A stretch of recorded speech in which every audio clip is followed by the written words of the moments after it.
Welcome back everyone, it's Aric from Rare Candy, and today we're going to be checking out Space Juggler and Time Gazer, the newest Japanese sets that just got revealed in full. Of course, save for secret rares and stuff like that.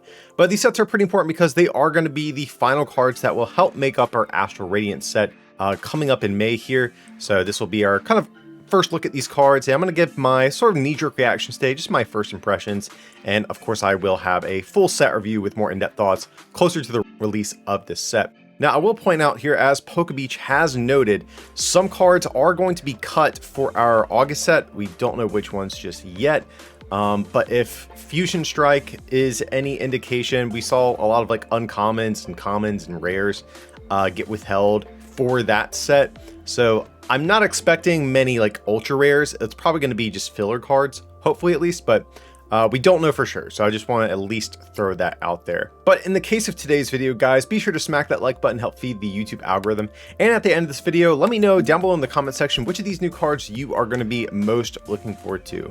But let's hop in and see what new cards we have coming out here. We have Leafeon, and this card art does look familiar to me. Maybe this one got revealed previously, I forget. But let's see, Energy Garden. Search your deck for 3 different types of basic energy and attach them to your Pokemon any way that you like, then shuffle your deck. So kind of like Cafe Master, but on an attack. I don't have a problem with this attack inherently, but my big issue is that it's on a stage 1. Because like, if you're having to wait a turn to evolve, you're not actually going to be doing an attack that does damage until turn 3 at the earliest. So this seems pretty bad, unfortunately. We have Shaman, looking very cute here. Let's see, has the Bright Gift attack. This attack can only be used on your first turn. If you go second, search your deck for up to 3 cards and put them into your hand. I mean, searching for 3 cards, any 3 cards turn 1 is definitely not too bad, but the issue, of course, guys, Marnie is still in the format, and to make things worse, we have popular engines like Drizzile and also Lumineon V, so your opponent can search out Marnie pretty reliably whenever they need it. So I'm not sure how good this attack is. If this was a 0 energy attack like we are going to be seeing on the Hisuian Pokemon or some of them, this would be a little bit better, but I don't think I would actually play this thing. And speaking of Hisuian Pokemon, we have our first one. It's going to be Hisuian Lilligant. So let's see, this thing does 20 to each of your opponent's Pokemon. Okay, so it's kind of like the old Tapu Koko promo. 20 spread, I'm not too impressed by this. If this was like a 30 spread, maybe I would consider it. I mean, there are things like Telescopic Sight to buff this damage a little bit more, but we also have Manaphy in the format too, so... But I guess being grass means you have incentive to play Turf Field, and if you're playing Turf Field, there's incentive to play Flapple to double down on your spread. I don't know, guys. Seems kind of weak. And our first V and VSTAR, we have Hisuian Lilligant VSTAR. These did get revealed within the past week as well, so I'm a little bit familiar with these already, but I do like this first attack on Hisuian Lilligant V. It's a 0 energy attack that says draw cards until you have 6 in your hand. And this is really cool because, you know, if you have 2 Hisuian Lilligant, you want to start powering up one, but you don't want to leave it in harm's way until you can evolve into its V-Star. So it's nice that you can power up your benched one and still use an attack to, you know, in this case, help you get set up a little bit more. So this is actually a really solid attack here on the pre-evolution. But Hisuian Lilligant VSTAR, let's see, 260 HP, Fire Weakness, 1 Retreat. Its attack does 130. You may return energy, attach this Pokemon to your hand. If you do, it does 100 more damage, so 230. Solid amount of damage. You know, that's going to deal with a lot of basic Pokemon V. With a Choice Belt, that is going to get you up to 260. And then you will need some sort of damage modifier from there if you do want to be able to one-shot like a like an Arceus VSTAR or something like that. So you would need probably like Inteleon at that point, or like Flapple or Galarian Zigzagoon. I think those are probably your best options for the moment. But yeah, this is not a bad attack because we are getting the new Gardenia's Vitality, which it's kind of like just Welder for grass Pokemon. So this pairs nicely with that. You can return energy to your hand to guarantee that you can use with your supporter. So synergy is definitely there. The VSTAR power, you can search your deck for any 5 in combination of grass Pokemon and grass energy cards, reveal them, put them into your hand. So this is really good for those turns where you have your Gardenia's Vitality, you want to use it to start getting some energy in play, but you don't have energy in hand. You can just pop this power and you know, make sure that you have the energy in hand. Also too, this is a pretty cool ability in terms of searching out Pokemon. This makes running like thin counts of maybe certain stage 1s or other 1-ofs in your deck a little bit more viable.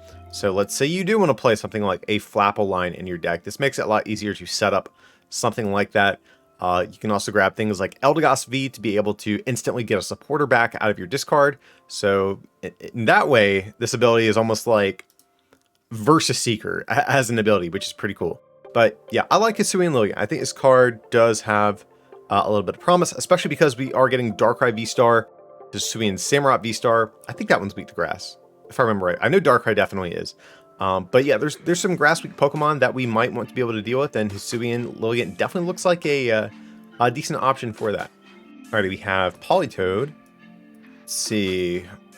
King's Dance. If Poliwag is on your bench, does 60 more. Poliwhirl is on your bench, does 90 more. If Poliwrath is on your bench, does 120 more. Okay, so you're going to do 280 if you have literally one of all of the different Poly Pokemon on your field, but let's be honest, guys. We're not going to actually get all of those in play.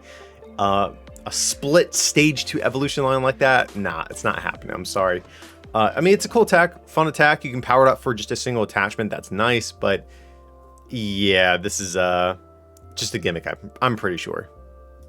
Alrighty, looks like we have a good bit of bulk right here.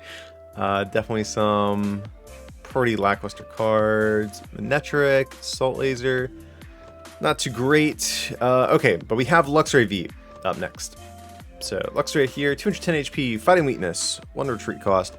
Fang Snipe is 30, and your opponent reveals their hand. Discard a trainer card you find there. And then Radiating Pulse, 120, discard 2 energy from this Pokemon. Your opponent's active is now paralyzed. So I actually like the side effects of both these attacks. Being able to just, like, for a single attachment, be able to reveal your opponent's hand, discard a trainer card you find there is really good. Like, especially if you go second, your opponent can't play a supporter first turn. If you get this thing out and play with a double turbo energy, yes, you're only doing 10 damage, which is horrendous, but they couldn't play a supporter turn 1, so you can just discard that research or that Marnie that's in their hand and maybe leave them with a dead hand at that point, which does seem enticing. I just wish this damage output was definitely higher. 30, even with a solid effect like this, is just far too low. Choice Belt plus double turbo buff shoot up to 40, which feels awful. So, well, I'll say this. We can actually power this up with Gardenia's Vitality. And that way, with the Choice Belt, we're hitting 60, but that's still really, really low. The second one, honestly not too bad. Auto Paralysis is one of the best status conditions that you can inflict because it forces your opponent to have a switch or an escape rep or something like that. Air Balloon's not going to work. They can't retreat. And discarding 2 energy, not even a big deal because as a lightning attacker, you can just re-accelerate those with Flaffy.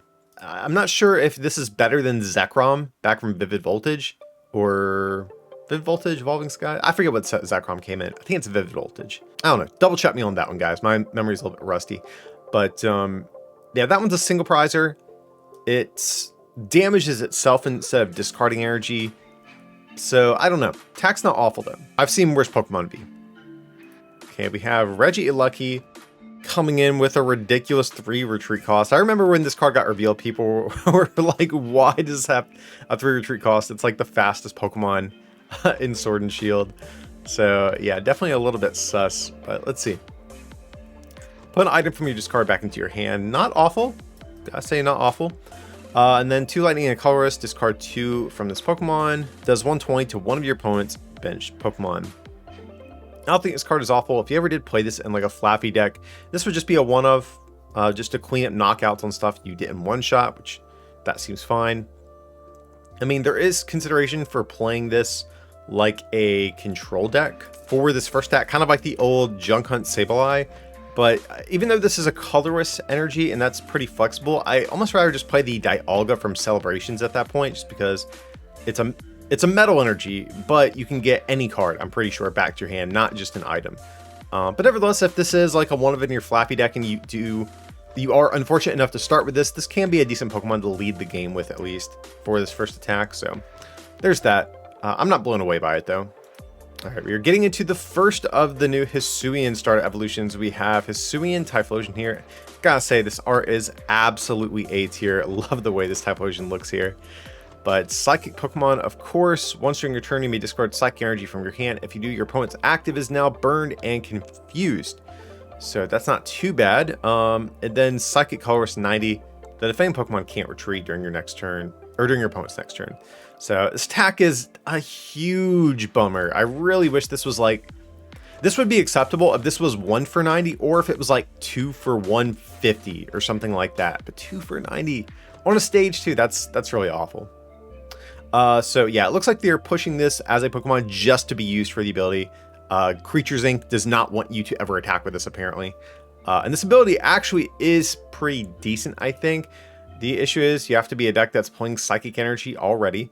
And right now, the most popular Psychic deck, which is Mew VMAX, would never play something like this, and barely plays Psychic Energy as is. So this would have to be used in some other sort of designated Psychic attacking deck, which there aren't too many of right now. Auto Burn and Confusion is good, though. This basically reads plus 20, and your opponent has to flip to attack. The ability itself, I think, is actually good, but the issue, it's on a stage 2 that can't attack, and there's not really any other prominent Psychic attacking Pokemon that use enough Psychic Energy to where you'd play this in the deck alongside it. So yeah, I don't know. We'll see if there's any other Psychic attackers that are interesting in these sets, but this seems like a swing and a miss here. Next up, we have Drue, one of my favorite Pokemon. Let's see. Drue definitely has a history of getting like good ultra rares, so very curious to see how this thing is going to be. 180 HP. Whenever your basic Pokemon V is knocked out by damage from an opponent's attack, you may choose a basic energy card attached. Wait, you may choose a basic energy card from the knocked out Pokemon and move it to one of your other Pokemons. That's cool. It's kind of like EXP share built right into an ability. And I know a lot of the decks right now are evolving Pokemon V like V-Stars and V-Maxes, but this can definitely still be really cool for a lot of those basic Pokemon V attackers that need a little bit of extra help when it comes to their energy costs. So, you know, if you're playing like a Suicune deck, I mean, I don't think Suicune needs something like this just because they have Melanie already. But, you know, I think it's a decent example of the type of deck that might want it. If you're playing like an attacker that has maybe a 2 or 3 energy attack cost, and, you know, you just need a little bit of extra help getting those energies chained back to back whenever something gets knocked out. Drue seems like it could help. Could be good for something like a Zacian deck to chain your Zacians, or even a Serenavi. I know that's like a deep cut. That's a card that we don't talk about too much, but Serenavi, I think, could be a decent partner for this as well. They want to discard Pokemon from their field to do more damage. You can always discard Drue if you don't need it, but it has a 2 energy attack cost. You don't want to run things like Rillaboom and stuff like that. To be fair, you can just play Gardenia now, but these types of decks definitely could benefit from Drue. So I like this card. I'm going to have to dig through the card pool and see what all basic Pokemon be that we have, but I think this card is actually pretty promising. We have Cresselia. This was a card we did see a little bit earlier. Move 2 damage from each of your Pokemon to one of your opponent's Pokemon. So this is like kind of cool if we go against some sort of spread deck. There's not a whole lot of that. The only other way I could see use for this card is if we're playing this with the Gengar back from, I think it's Sword and Shield base set, maybe it's Rebel Clash, but it's one of the early Gengars we got in the Sword and Shield era where you can move damage counters around from your Psychic Pokemon. So let's say you're playing Dragapult VMAX, just for the sake of example, if your opponent swings on you, you can rearrange that damage spread around your entire field, and that way you can come in with Cresselia and come in and move all of that damage over to your opponent. So in total, you can move 120 over to them, which is still nice. That's a 120 heal from your board. But unfortunately, that's what you're kind of capped out at, since you can only have 6 Pokemon in play. But nevertheless, I've seen worse things in the world, but yeah, that's probably the best application for this, which isn't saying that much right now. And then just a flat 110. So I'm not too impressed with this unless that Gengar does sort of catch on at some point. All right, next we have Hisuian Arcanine. Let's see. And I will actually point out, this is actually a really great first attack here on Hisuian Growlithe. This is kind of what I want to see from pre-evolutions. Flip a coin for 0 energy. Flip a coin of heads, prevent all damage from attacks done to this Pokemon during your opponent's next turn. So like I was saying earlier with, I think it was Hisuian Lilligant V, you can have a Growlithe in the active with one on your bench and be powering the one on your bench up while you can attack with the 0 energy attack. So I really do like this attack. Arcanine, I feel like this card was bad because I do remember it getting revealed a little bit earlier. So let's see. Fighting Colors does 50, then Fighting Colors does 80. If you have any fire energy, does 80 more. Your opponent's active is now burned. 160 plus your 20 burn, that's 180, plus a choice belt, 210. I will say being fighting does help. Of course, you hit Arceus for weakness, so that's a thing.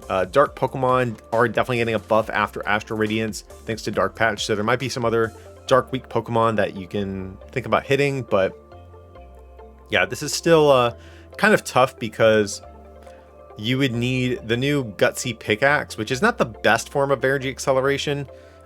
You can't Magma Basin, or you would have to play something like Colossal, but then you're playing a Stage 2 and a Stage 1, and that just kind of feels like a bad time, I think. So I think this is a swing and a miss on Arcanine, unfortunately.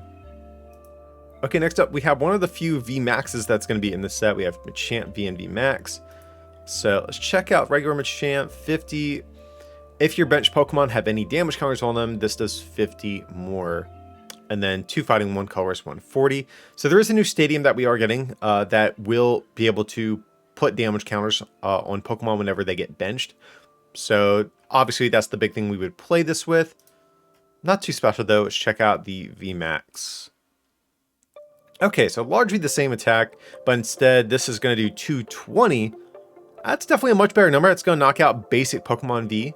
250 with Choice Belt, so it's not too shabby, but that's still a little bit shy of knocking out some of those VMAXs. I mean, you hit Arceus for weakness, that's great, but that's about where I think the enthusiasm ends. I think there's just better ways probably at doing a similar amount of damage. I guess with Choice Belt, this attack can knock out all of the non-Arceus VSTARs. It's something. Issue is this thing is weak to Psychic though. Mew VMAX I don't think is necessarily going anywhere just yet, from what I can tell. Card's not the worst in the world, but Lucario also gives up 2 prizes. This gives up 3, so I think I'm probably going to pass on Machamp. But it is cool that Machamp at least finally did get a VMAX before this mechanic got canned. So there's that at least. Alright, so we have the first of the fossil Pokemon. We have our homie Rampardos over here. Let's see. 1 for 60. Not great. 2 for 240. Okay. If your opponent has 3 or fewer cards in their hand, this attack does nothing. Ugh. I mean, how often does your opponent have 3 cards in their hand, though? I mean, I guess think of it that way. Typically, your opponent wants a big hand. Like, especially against something like Mew VMAX, like, if you're not playing Marnies and stuff, they eventually usually end up having a pretty big hand size. You one-shot Arceus. Choice Belt deals with other V-Stars. It's still a Stage 2 fossil, though. I don't think this is probably like Tier 1 or anything, but I'll probably do a video on this card at some point. Hitting 240 for 2 isn't that bad when we have things like Raihan and the new Gutsy Pickaxe for our fighting Pokemon. So, yeah, this seems like a meme, but could be a half-decent meme, if nothing else.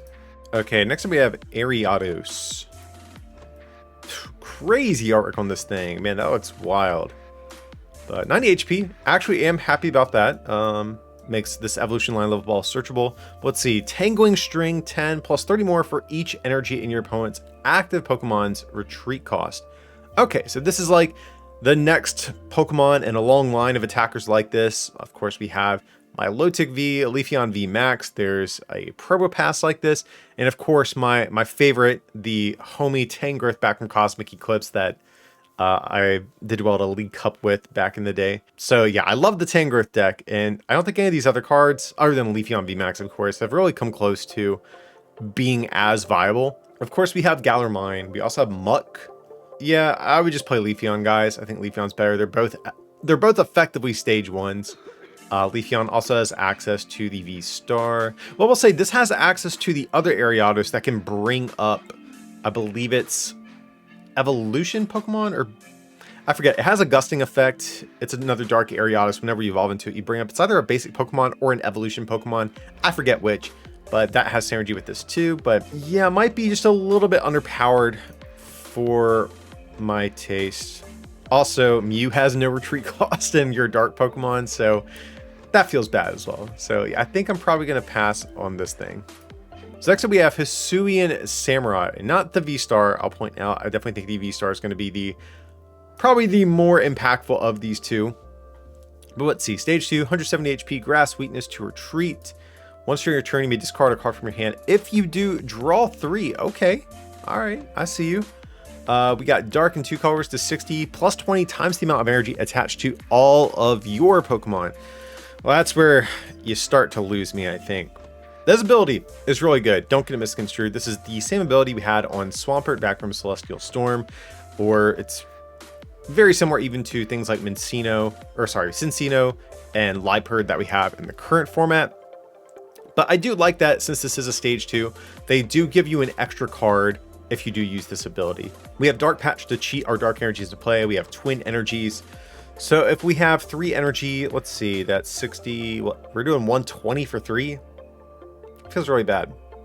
Now, I will say if you have like a Galarian Wheezing in play, that could be a way at increasing your damage output, since that will double your dark energies. But I don't know, my knee-jerk reaction is that if you're a stage 2, you typically don't have the space in your deck for a large energy count, and this sort of attack kind of demands a large energy count. And so as a result, I don't think this is a great attacker, but this ability is really good. That being said, I still don't think this would see play. I think most decks would just rather see Cincino or Liepard if they have to pick. But yeah, kind of unfortunate because this ability is so good, but the attack is definitely just a little bit underpowered. Maybe if this was like 60 plus 30 or 80 plus 30, something like that. But yeah, right now, just not too enthused about this one. So next up we have Thievul. This one got revealed like a day or 2 before the full set reveal. But the ability, pretty cool. If your opponent has 2 or fewer prize cards remaining, supporters played from their hand have no effect on your benched Pokemon V. So what this effectively means is if your opponent's about to win, they can't boss up a Crobat for the game, essentially. That's like the big play this is going to deny them. Or of course, they can't boss up a damaged Pokemon V either that they previously attacked into. So this ability I think is strong, but there's not too many decks that I think really want to play this. Like Eternatus is really the only one I could see. And it definitely makes sense in Eternatus because your field is going to be littered with Crobats, and your opponent always has that potential play at their disposal. And this does take it away from them. So I do like that. And there is another Thievul that when you evolve into, both players like have like a Marnie effect where they put their hand at the bottom of their deck and draw 4. So you could even play like a thick count of Thievul in Eternatus, use the other one for some draw, use this one to prevent your opponent from picking off your multi-prizers. So I'm interested in experimenting with this in Eternatus, but I don't see too many other applications for this right now. All right, next up we have Magnezone. This was another early reveal, and the artwork on this thing looks really, really cool. I'm not familiar with this artist, either Gosan. I don't know if this is a new artist or not, but I don't recall seeing their name on any of their cards that I can remember at least. But yeah, card looks sweet. And this is kind of like a spiritual successor to an old Blastoise back from the Sun and Moon era, but it has the ability to Giga Magnet. Once during your turn, you may look at the top 6 of your deck, choose a number of metal energy you find there, and attach those to your Pokemon in any way that you like, then shuffle the remaining cards back into your deck. So, I mean, Metal Saucer is unfortunately on its way out, so this is going to be probably the next best form of Metal Energy Acceleration. But I think this is being pushed to play with the new Origin Dialga VSTAR that we're going to be getting to shortly. So that definitely seems like an option. My knee-jerk reaction is you don't need a stage 2. So I'm not too keen on this just yet. I think this gets better once once Metal Saucer rotates. But I will also say, even in the case of the Blastoise, that Blastoise wasn't great, and this kind of feels the same as that. So that's my knee-jerk reaction. This card's not too special, but once Metal Saucer rotates, I could see more of an argument to play this in the future. Next up, we have Registeel, and I'm pretty sure all of the Regis are in this set, and they all do kind of synergize together in some way. If I remember right. I remember these cards got revealed weeks ago at this point, so my memory is a little bit fuzzy. But I think most of them have this first attack as well. Switch deck for a basic, put it on your bench, and then Heavy Slam, 220 minus 50 for each color seeing your opponent's active Pokemon's retreat cost. Swerve. I'm all the way good on this attack. I hopefully never will use this. Seems really bad. But we have Origin Dialga V and VSTAR, one of the big mascots from the set. So let's check out the base form V. Let's see. So Metal Coat, attach up 2 metal from your discard to this Pokemon. Cool attack to lead the game with, but right now a lot of decks will be able to just knock you out on turn 2. So if you are going second on your first turn using this, you still stand to potentially be knocked out. So I don't actually know how often this is going to be useful. And then 180 for 4, nothing special there. But the VSTAR has a crazy VSTAR power that we'll get to here in a second. But let's check out this thing. We finally have another VSTAR that is going to match Arceus in terms of HP, so 280 with this guy. Well, I guess Charizard does as well, to be fair, but Charizard damages itself with Magma Basin, so I'm not going to count Charizard. So yeah, Dialga VSTAR, Metal Blast, 40 plus 40 for each metal attached to this Pokemon. Definitely a solid attack. I like the fact that you can just poke them for just a single attachment and do 80 and soften them up for your VSTAR power later. So this definitely could also be scarier in the late game once you've amassed some metal energies in play. But the VSTAR power is absolutely ridiculous. For 4 metal and a color says 220, you take another turn after this one. Absolutely wild attack. So this is very similar actually to the Dialga GX back from the Sun and Moon era of the game as well. Now I will say, in terms of the precedent that card is set, the Magnezone, Dialga, you know, Solgaleo deck or whatever, or Ultra Necrozma, that's what it was, deck, it was never like a tier 1 archetype. It was like kind of like a mid tier 2 deck that just had a lot of hype and never amounted to too much. And this is an evolution form of Dialga. Well, I guess that does give it more HP, so that is nice. But yeah, it was always kind of tricky to pull off the big timeless GX attack, and that's kind of the same vibe I'm getting from this. But I will say, between Metal Saucer, that deck did not have Metal Saucer, and between Bronzong, I can see a world where we can actually maybe pull this off at some point. Bronzong gives us access to Cheryl if we want to go that route as well. So yeah, I think this is definitely a promising card. I definitely want to get some hands-on time with this and see how it does. But yeah, if you can pull off this attack, it's absolutely stupid. And Expanded, you can really do some dumb stuff where you can use this VSTAR power, 220, take another turn. You can use Bronzong to shift all your energy to Dialga GX and use its GX attack. And then you can actually move on to Medicham V if something isn't quite knocked out, and take a knockout Medicham V and take another turn after that. So that's a really stupid combo I would like to just mess around with for fun. But yeah, this VSTAR power is very good. Just a 5 energy attack cost. It's really a deterrent from playing this, but definitely a card that has some potential. All right, we have Bisharp. This was an evolution line that did get revealed ahead of time here. And another artist I don't recognize, NC Empire. Not familiar with this artist, but hey, they're doing a good job. I do like the art on old Bisharp here. So Bisharp, for a metal energy, does 30 plus 30 more for each damage counter on your benched Pawniard. And while at a glance it feels like you're capped at 120, it's actually a little bit better than that, because if you evolve into a Bisharp via a Zoroark and have the rest of your Pawniards on the field, well, at that point, you can actually do 150. So that's a way you can sort of cheat around this and do that. And with the Choice Belt, that's going to be 180. You're two-shotting Pokemon VMAXs. You're definitely two-shotting VSTARs. This is definitely, however, a clunky way at two-shotting stuff, though. Like, there's plenty of other single-prize Pokemon that I think can go for the two-shot game much easier than this, whether it's like the Mad Party deck or the Salazzle deck or any of the other random recent single prize decks I've been posting to the channel lately. I think are going to have a much easier time than this Bisharp. So of course, if you do want to play this, you just play this with the new Stadium card that benches your Pawniards. And yeah, doesn't feel that strong, but is what it is. Alrighty, we have a new Eevee. So Eevee is kind of cool. It says once during your turn, when you play a card from your hand to evolve one of your other Eevee, you may search your deck for a card that evolves from this Pokemon and play it on this Pokemon to evolve it, then shuffle your deck. So this is really cool at chaining a lot of evolutions, but there's not too many good evolutions that we want to run right now, unfortunately. Most of the good ones are going to be Pokemon V and V Max. so that doesn't really help us. We're trying to evolve into a normal evolution that's a one prizer. This could be something we keep an eye on as, of course, we get more and more evolutions, but right now I don't think this card is doing too much.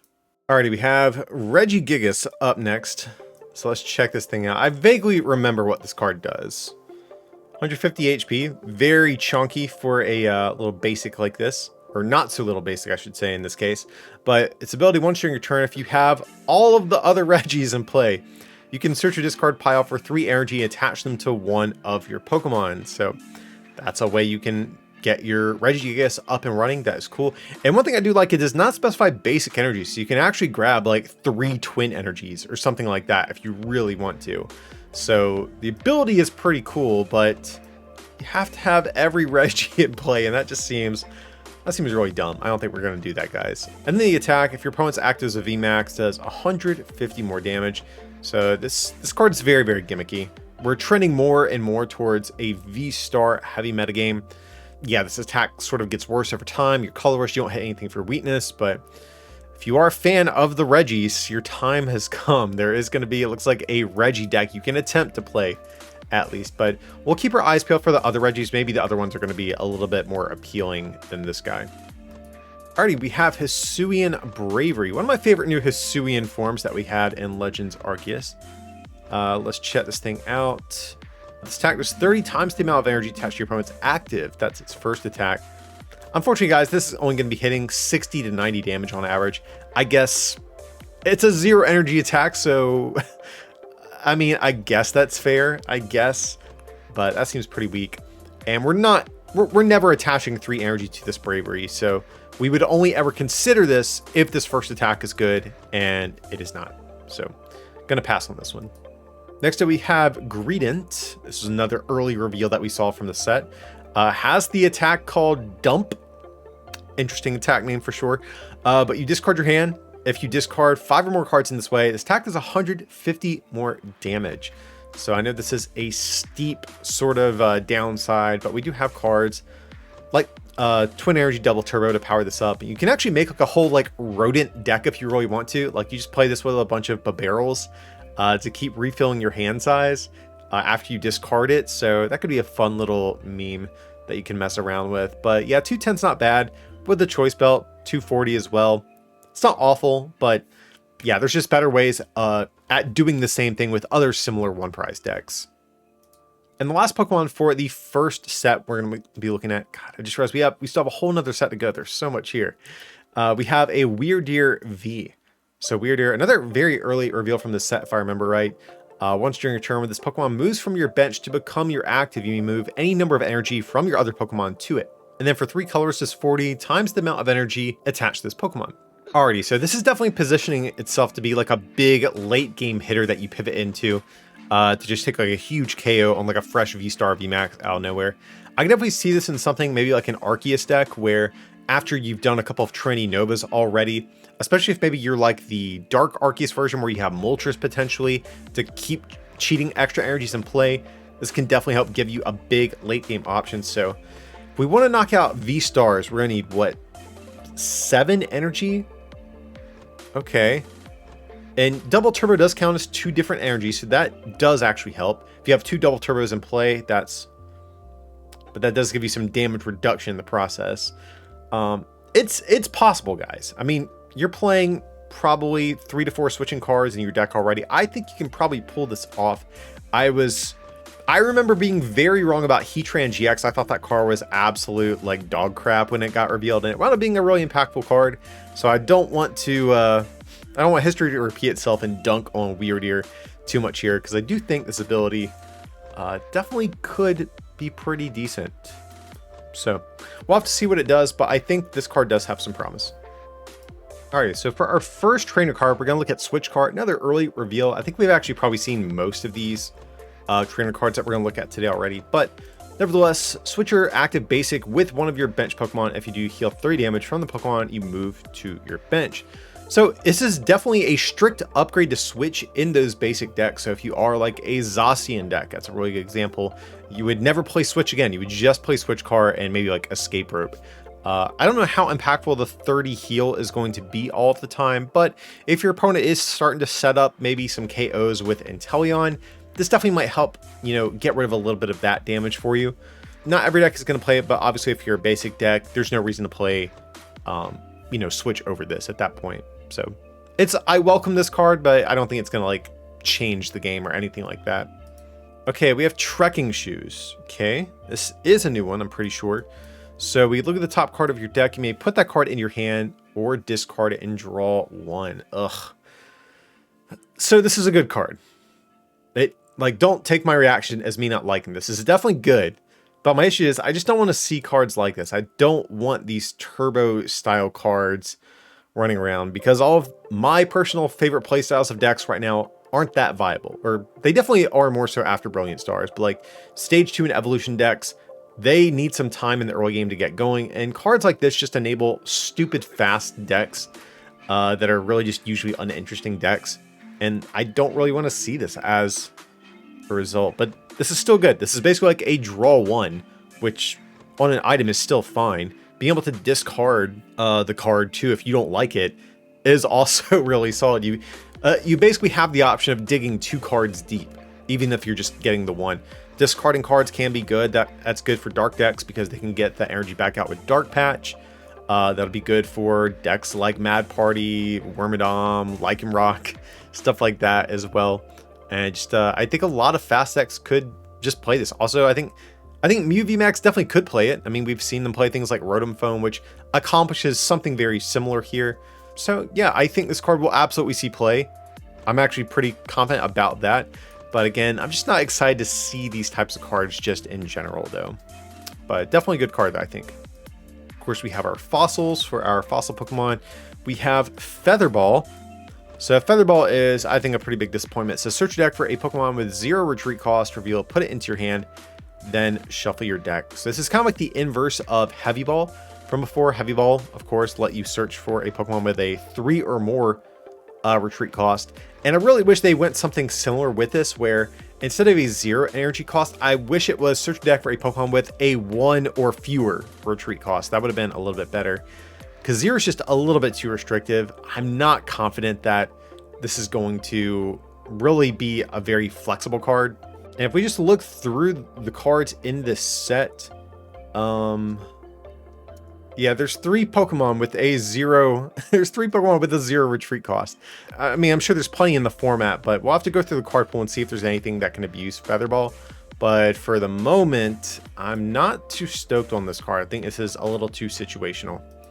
So we have Adaman up next. Discard 2 Metal Energy from your hand. If you do search your deck for up to 2 cards, put them into your hand, then shuffle your deck. Being able to get any 2 cards off a supporter is actually really solid. I mean, we saw Green's Exploration be one of the most impactful supporter cards we had while it was legal for a very similar sort of thing. This allows you to get any cards, not just those trainer cards, even special energies and other cards that are typically a little bit hard to search out.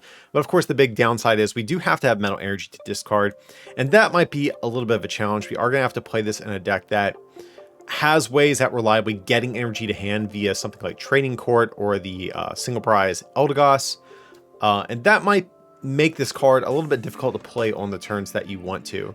I mean, if you are playing the Dialga VSTAR deck, you're probably playing a bunch of energy to begin with, so maybe there is a world where you are playing this, but it seems very situational. I'm not super sold on this just yet. Next up, we have Gardenia's Vitality, absolutely going to be one of the best cards we're looking at today. We draw 2 cards, then attach up to 2 grass energies from your hand to one of your benched Pokemon. So this is, of course, like the grass version of Welder or a grass version of Melanie. The big trade-off compared to Welder is you draw fewer cards and they have to be to a benched Pokemon. But one of the big upsides, and I really want to hammer this home, it seems like a small thing, but it's absolutely huge.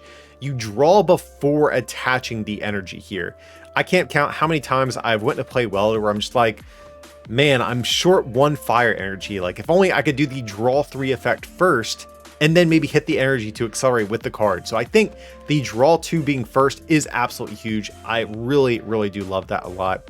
And grass Pokemon just in general, guys, they haven't been the best spot for a long time. We've seen Leafeon VMAX see a little bit of success, but outside of that, the last thing I think that was popular that I can remember was the Rillaboom deck that attacked with Mewtwo and Mew GX. So you played Rillaboom, but you weren't even really using grass attackers most of the time. So I think this is great. We can obviously play this with the Hisuian Lilligant, and we can even play this with Arceus VSTAR if we really want to get a first turn Trinity Charge up and running. And in the case of Arceus, one thing I do like about Gardenia here as well is that by forgoing your double turbo energy, you can actually with the choice belt hit 220, and that's really big to knock out opposing Arceus Vs and other similar styles of basic Pokemon V. So that definitely could be a way to play that. We can play this with Serena V. I know that's another card I already gave a shout out to earlier, but that's a card that definitely gets a bit better after this set. I really love Gardenia's Vitality, one of the absolute best cards that we've looked at so far. So very excited to comb through the card pool and see what all can be paired with this. But definitely let me know in the comment section too what cards you want to pair with Gardenia here. All right, next up we have Zisu. I think that's how you pronounce that. So you draw until you have one more card in hand than your opponent has in theirs. So this is like a slightly buffed version of the old Battle Reporter card back from the XY era. Card was bad, didn't see any play, and I'm not expecting much better things from this, unfortunately. And for the final card in the first set here, we still have another one. I can't believe that. But yeah, Gapejaw Bog. This is going to be the stadium that damages our opponent, or damages our Pokemon whenever we bench them. So whenever they play a base Pokemon from hand onto their bench, they take 2 damage counters. So of course we can use this with the Machamp that we just looked at. Of course, stuff like Morpeko as well. There's a bunch of cards out there that could look to abuse this. There's a Primeape back from Battle Styles that I briefly was messing around with for a bit. Definitely would love a card like this. So yeah, I think this card is pretty cool. Very curious to see what decks end up playing it. We saw Team Magma's base do the same thing, and that was a card that saw a ton of play during its lifespan. So yeah, I have high hopes for this thing. All right, so now we're going to get into the Space Juggler set. First we have Beedrill V. This was a card I was initially very harsh on, but now that we've seen that we have Gardenia's Vitality, I still think it's not good, but I do think it is a bit better now though. Beedrill V has this cool second attack for 2 grass and colorless, does 50 times the number of Beedrill V you have in play to one of your opponent's Pokemon. So if you have all 4 Beedrill in play, you can do a 200 snipe with, of course, Choice Belt or Telescopic Sight. Depending on where you attack, you can get a 30 damage buff and deal with basic Pokemon V. So that's cool. The big issue this card has, first of all, was the attack cost, but luckily Gardenia's is going to remedy that. And you can actually attach Capture Energy, which is big for this style of deck as well. So I do like that there is at least a colorless cost somewhere in here. But the other big issue is that if you ever prize any Beedrill, you're just kind of in a bad spot at that point, guys. And then if you have 4 Beedrill V in play, that really limits the number of support Pokemon that you can play in your deck too. So yeah, I'm not too crazy about Beedrill. It's fun. I'll probably cover it on the channel at some point whenever it releases, but yeah, don't think this is too great, but at least it's better than I thought it was going to be prior to seeing Gardenia revealed. So it is what it is. So next up we have Hisuian Voltorb, and I do vaguely remember this card. This was another somewhat early reveal for the set. But it's 0 energy attack. You can use this attack only if you go second and only on your first turn. Choose up to 2 of your bench Pokemon. For each of those Pokemon, search your deck for a basic and attach it to that Pokemon, then shuffle your deck.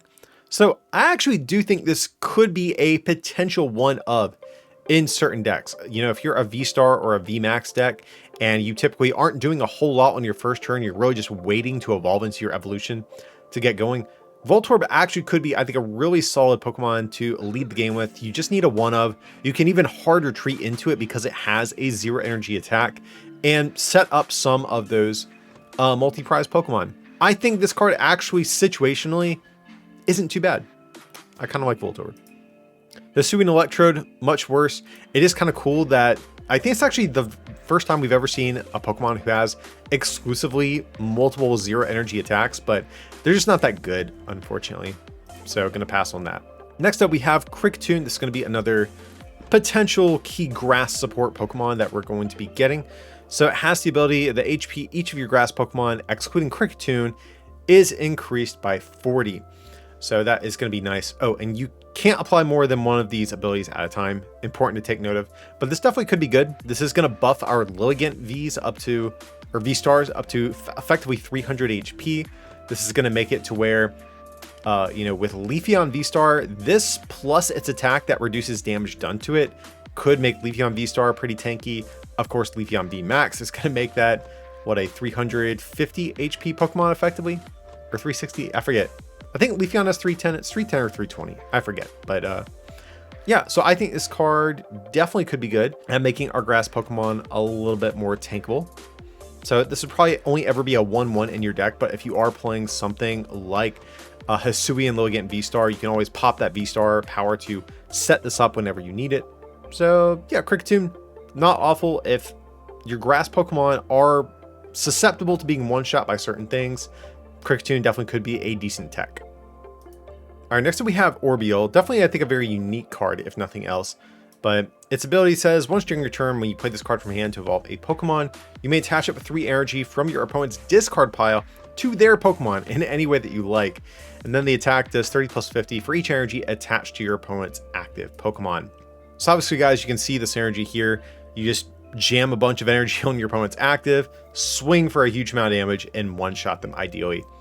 So if your opponent has, let's say, 2 energy attached to them already, they'll have 2 to 3, but let's just be conservative and say 2. So that's hitting for, what, 150 as is? Or no, I'm sorry, that's 130 as is.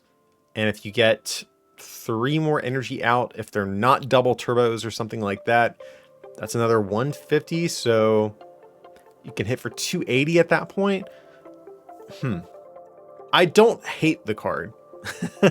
You know, it only attacks for a single attachment. That's good. And the attack does not specify energy card. So if you do accelerate a double turbo from their deck, this actually will count as 100 damage in that case. Or accelerate from their discard, I'm sorry. But yeah, it's a stage 2, guys. It's kind of dependent on what your opponent does in order to be successful. They can always just not discard their energy. That's an option too. So yeah, Orbeal, it's kind of a fun card, but I don't think it's too competitive. Alrighty, guys, so next up we have our other VMAX of the set. We have Heatran V and VMAX. I forget what the basic V does.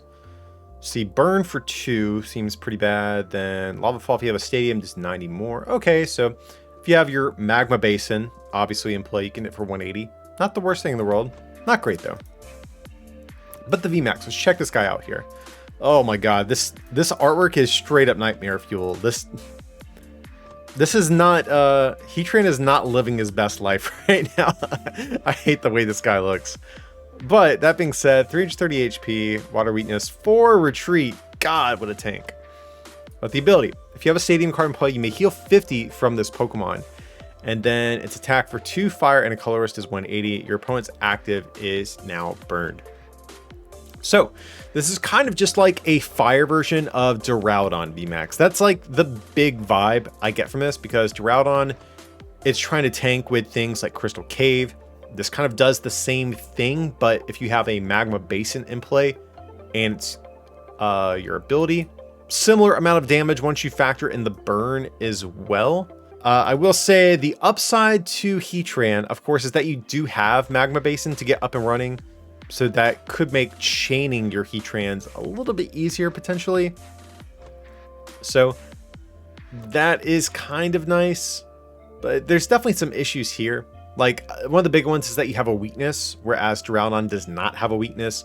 Duraludon's ability is honestly really great as well, and this is a good ability, but if you are trying to play a similar style deck as Duraludon, one of the things that makes Duraludon good is the ability at shutting out those cards like Arceus, etc., using those double turbo energies and capture energies, whatever it might be.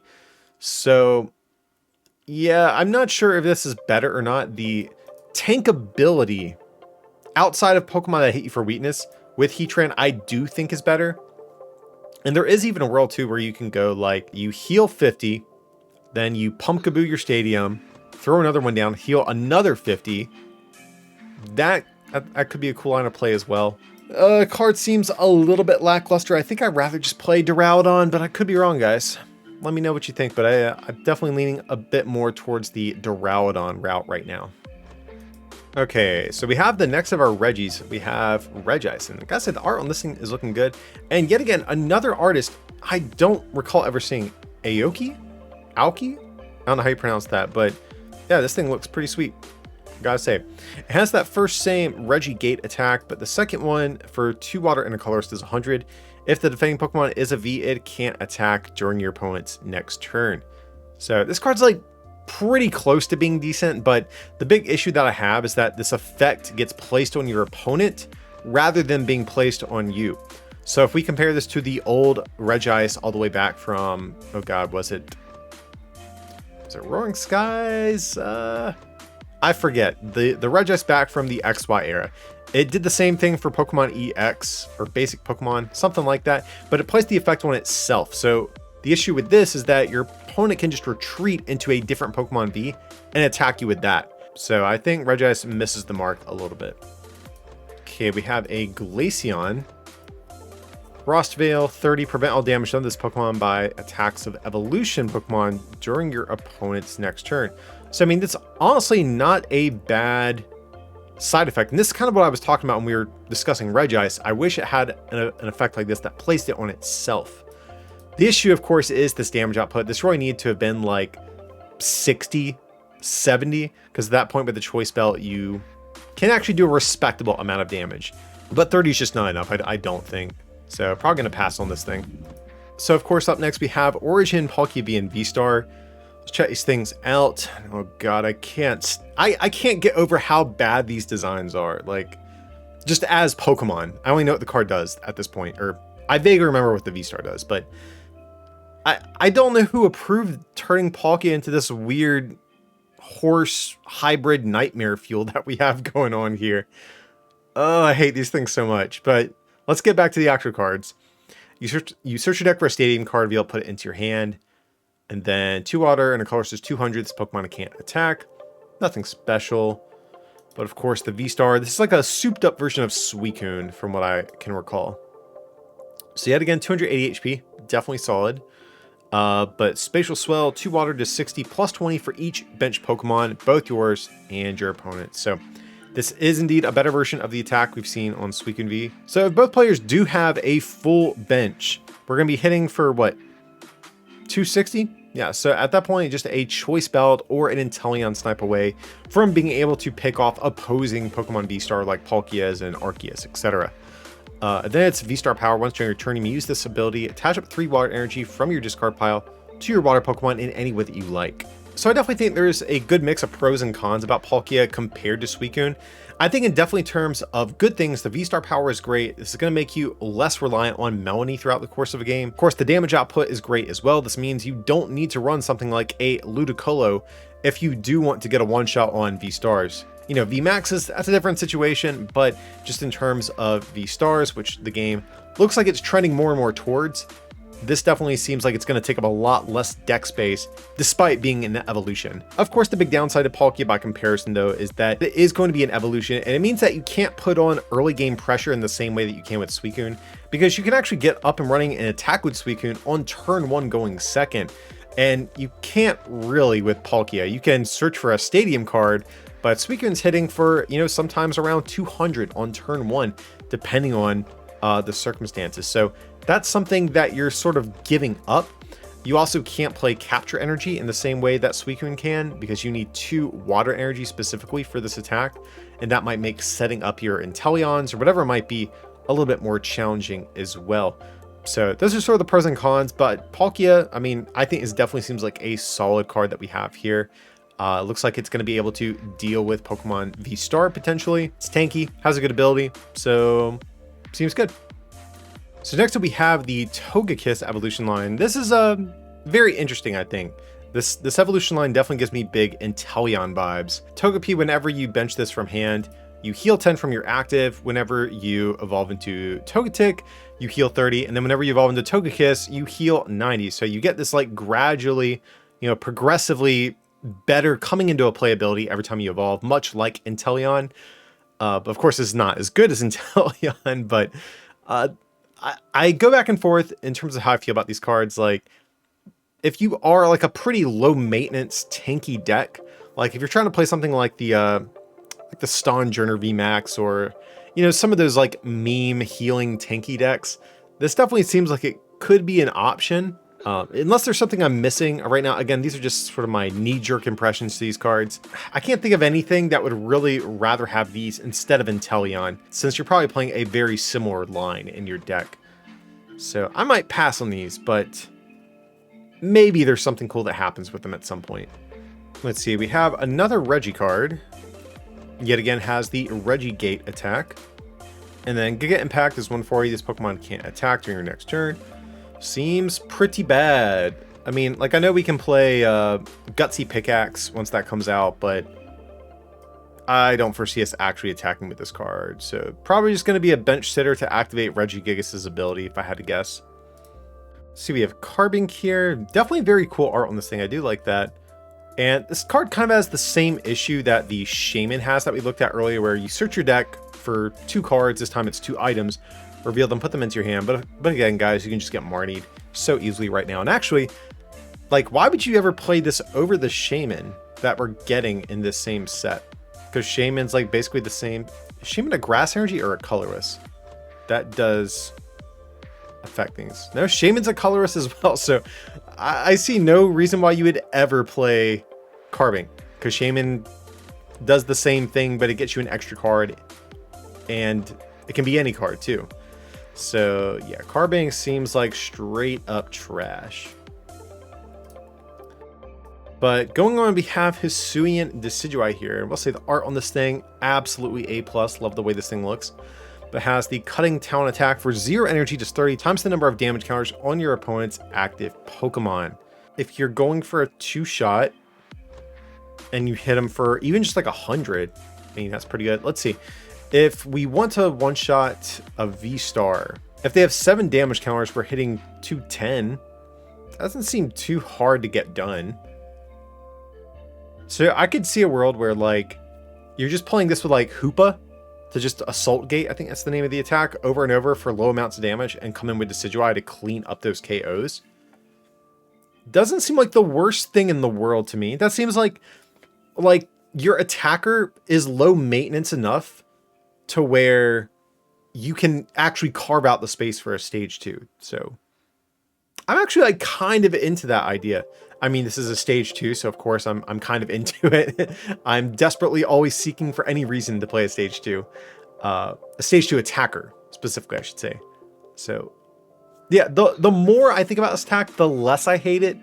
I'm still not in love with it, but you never know, there could be something there.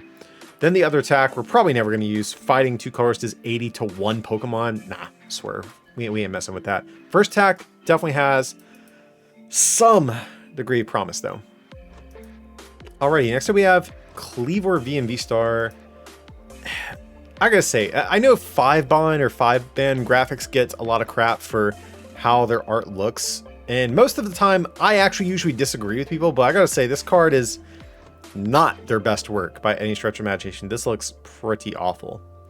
So yeah, anyways, let's check out the attacks. Fighting for 40, and then 150, discard 1 energy, and then you discard energy from your opponent's active. Yeah, we probably don't want to use this. That's a lot of energy just to do 150. But we do have the VSTAR. I do remember this being a little bit more interesting. And I will say this illustration of theirs does at least look better than the pre-evolution they did. But Fighting Colorless 120 does 60 to one of your opponent's bench Pokemon V. And that's actually not too hard to get up and running with a Gutsy Pickaxe, or even something like Melanie. If you really want to, we can get this thing up and running. So I know the damage output is a little bit on the lower side, but with the Choice Belt, we can still 2-shot Pokemon VSTAR, and the 60 snipe is pretty good as well. You know, if we attack with this 3 times throughout the course of a game, we can, or, you know, 3 different cleavers, that will eventually pick off a Crobat V or a Lumineon V. So I actually don't hate this too much. It's still not great though. And then its other attack for Fighting Energy does 30 for each Pokemon in your discard pile. This VSTAR power is cool, but my issue is it doesn't really synergize with any of the decks that are trying to do something like this. Like, the one that makes the most sense is probably the Single Strike Lycanroc, but that one is aiming to play single strike Pokemon to do more damage. And if you're carving out like a 1/1 line, I mean, that's not like super intrusive, but that's still 2 spots that doesn't actually like tie into your core strategy too much. And then the Wormadam deck doesn't want to play basic fighting energies. So I'm just like, why are we playing this?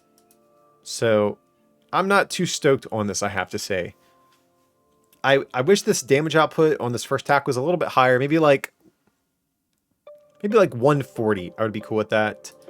And I wish this V-Star power was just something different entirely. I don't think the V-Star power itself is bad. I just think it makes no sense on the Pokemon that it's printed on right now. So yeah, I'm not too crazy about Cleaver V-Star. Okay, next we have Hisuian Sneasler over here. So it says, as long as this Pokemon is on your bench, your active Pokemon's retreat cost is 2 less. So we've seen this ability time and time again. It's usually been on Dodrios for some reason. And these abilities haven't been that great. The last time we saw an effect like this actually be competitive was in the Chandelure Vileplume deck, literally like in 2011. If that tells you how good these abilities have been. You know, with things like Air Balloon and Switch in the format, we don't need to play a stage 1 in our deck to do something like this. So I think for the moment, there's not too much of incentive to actually play Sneasler in your deck. That being said, we have another Sneasler. This is going to be Hisuian Sneasler V, and I think this card is actually a little bit more interesting. So we can poison our opponent for 0 energy, that's fine. But its other attack for Dark and Colorist is 80 for each special condition affecting your opponent's active Pokemon. So of course, if we combine this with Butterfree, I think it's probably our best option out there. 3 special conditions, that's what, 240, plus the burn, 260, plus the poison is 210. And that's not counting Choice Belt as well. So we can actually knock out any of the V-Stars, even the 280 HP ones like Arceus and Palkia. I think this thing actually is maybe a little bit better than you would think, because even though it does have a 2 energy attack cost, we're getting Dark Patch, so we can power this thing up in a single turn if we want to. I think the fact that this is a basic and not a V-Star means that I think we'll probably have the deck space to actually pull this off. I know that Mew can't be affected by special conditions, but of course we can, or with Fusion Strike energy attached at least, but we can also play Fan of Waves to deal with that. So I actually do like Hisuian Sneasler V. I want to mess around with this card and see how it's going to do, but I love the Salazzle deck, and this is kind of just another form of that, so I'm definitely curious to try it out, see how it's going to do. But anyways, we have up next a Bastiodon, the last of the Sinnoh fossil Pokemon. So each of your Pokemon takes 30 less damage from the attacks of your opponent's Pokemon V. So I love to see abilities like this. Anything that kind of gives the middle finger to multi-prize Pokemon, I am in full support of. The issue, of course, though, is that this is going to be a stage 2, which means that, ironically, the decks that usually have the space to play this are going to be like basic Pokemon V decks. So I don't have a potential one off the top of my head that I'm thinking of, but like a Zacian deck or a Suicune deck or something like that would be probably the most likely candidate for something like this. And this ability does stack, but are you really going to be able to get multiple Bastiodons in play? I'm not super convinced of that. So yeah, not crazy about Bastiodon. Let's see. Up next we have Bronzong. Oh god, this artwork is absolutely terrifying, but very unique art style. I think this might be the same person who did the Ariados we saw earlier, but very, very unique art style, very like psychedelic. But Bronzong's face here is absolutely terrifying for some reason. But yeah, it has the heat proof ability, prevent all damage done to this Pokemon by attacks of your opponent's fire Pokemon. We've seen this on another Bronzong that actually did see some play in the past, so there is maybe a glimmer of hope for this one. You know, even though we do have Magma Basin and stuff like that, fire Pokemon still aren't super popular right now. So currently, I'm not sure how much play this will see, but this could still be a decent tech for some deck down the road if fire Pokemon do wind up once again becoming a more dominant force in the game. But right now, not too impressive. But next we have Regidrago, or Drago. Never sure how you want to pronounce that one, but has the ability, once during your turn, if this Pokemon is in your active, you may draw until you have 4 cards in your hand, and you can't use more than one of these abilities per turn. So this would be good if this didn't have a 3 energy retreat cost.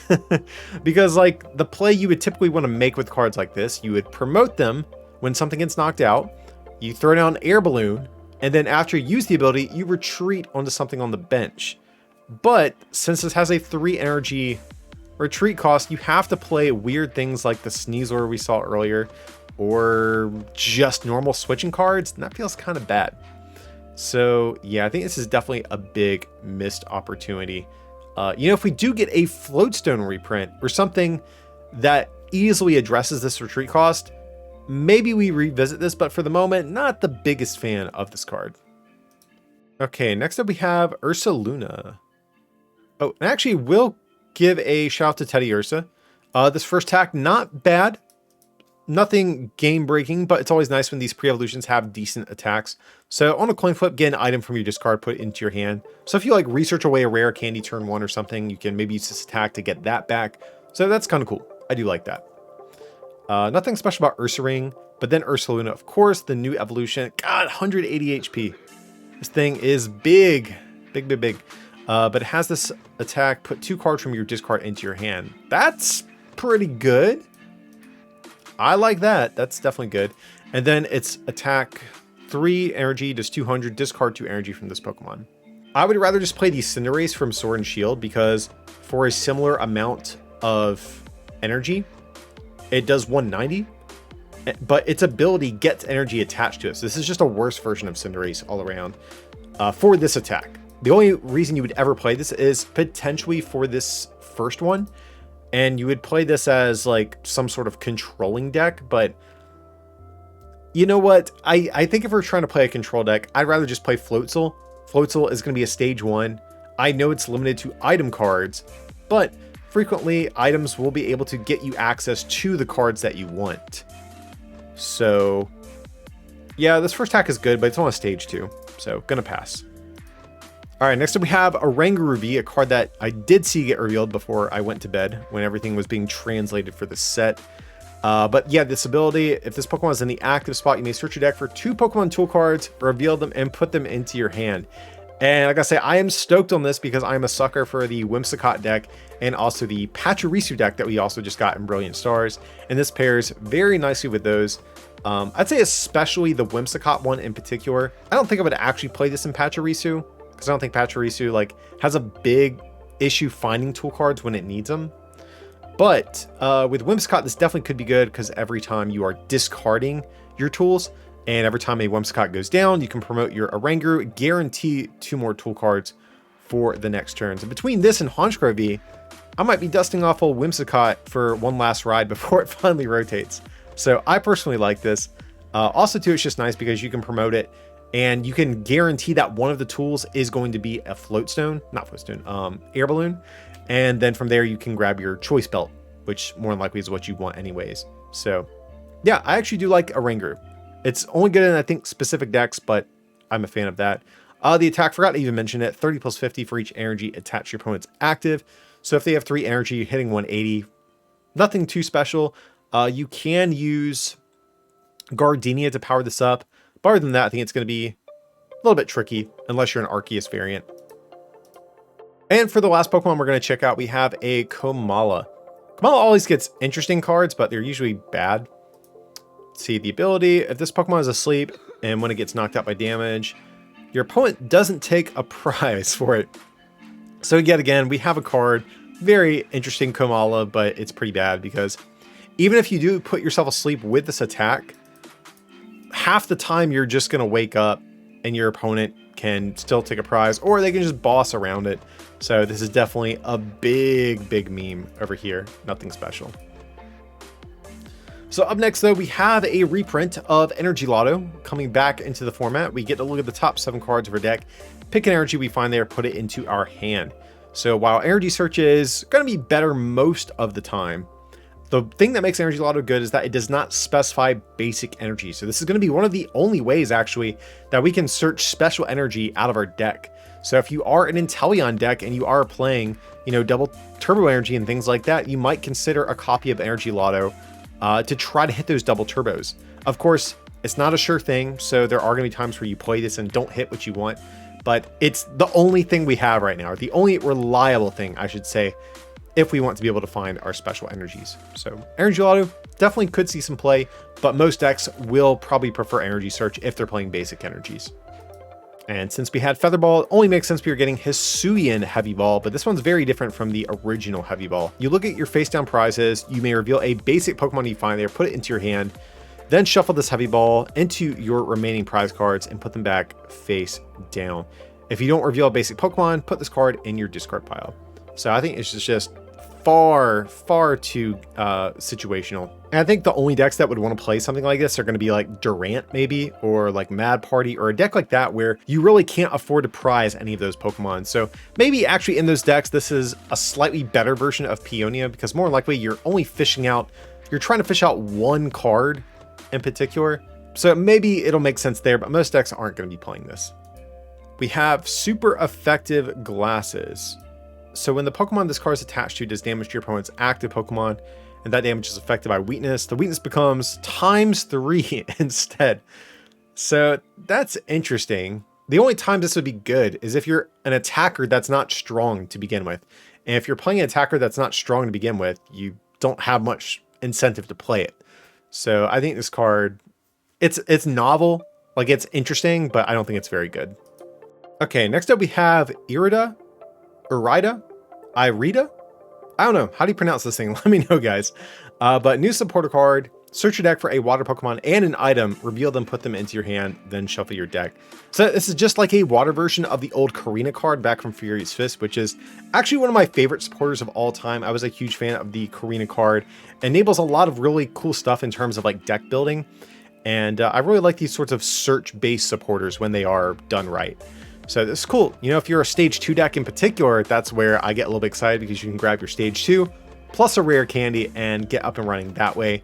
Though I can't think of too many good stage 2s right now in terms of stage 2 attackers, but I do like this card. I don't see the blatant broken use that Karina had when it released as well. Like, you can play this with Palkia VSTAR, but I don't think you care if you're playing this with Palkia VSTAR. Like, that deck functions without this no matter what. Whereas when Karina released, we saw a lot of fighting Pokemon that like hugely benefited from that card's introduction. So I like this supporter. I just, it's a little bit situational for the moment though, I think. So next up we have Grant, another new supporter card.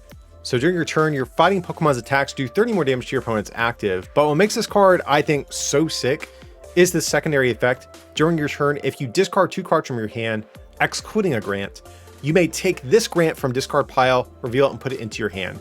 So like the big issue these cards always have is that you run them in low counts because you only really want them like once in the entire game. But the issue is finding them on the turns that you want them. And this kind of circumvents that, because you can just grab this, discard away at the beginning of the game, and then at that point it's safely in your discard pile for you to use whenever the exact turn comes up, which is really cool. And I would love to see more supporters get this style of effect like this to make them a little bit more viable.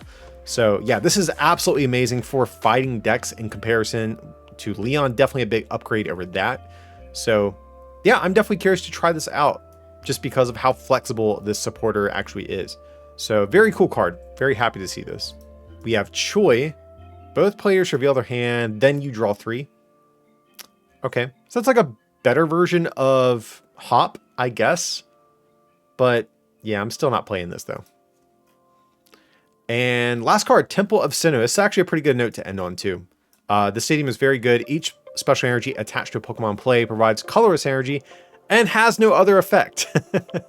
So this is kind of like the old Crystal Beach Stadium that was very good, like well over a decade ago. Probably 15 years ago, I forget. Something like that. But yeah, very impactful stadium card. And this is really good. It's going to turn those double turbo energies into single colorless energies. It's going to turn those fusion strike energies into colorless energies.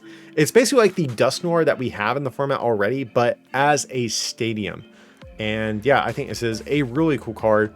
Of course, it is a more passive stadium, which means that your opponent can bump it from play if need be and gain access to their energy again. But nevertheless, I think this is still really solid. Gotta say, I am definitely a fan of this card. So that's going to be it for all of the new cards in Time Gazer and Space Juggler. We looked at a ton of stuff. And like I did mention at the beginning of this video too, some of these cards, we don't know which ones, but some of them are going to be withheld for our August set. So don't get attached to too many of them is all I can say, because they might end up skipping our Astral Radiance set. But we still saw some really cool things today. I want to know from you guys, what cards here are you excited about? Sound off down below in the comment section. And even though these were just my first impressions of these cards, I will be doing a much more in-depth full set review once we get closer to the release date for Astral Radiance. But if you guys did enjoy today's video, be sure to leave a like. And if you want to take that support to the next level, you can actually become a patron at patreon.com/rarecandytcg or pick up some merch at rarecandytcg.com. Links to those will be down below in the description. But as always, thanks so much for watching, and I'll see you next time.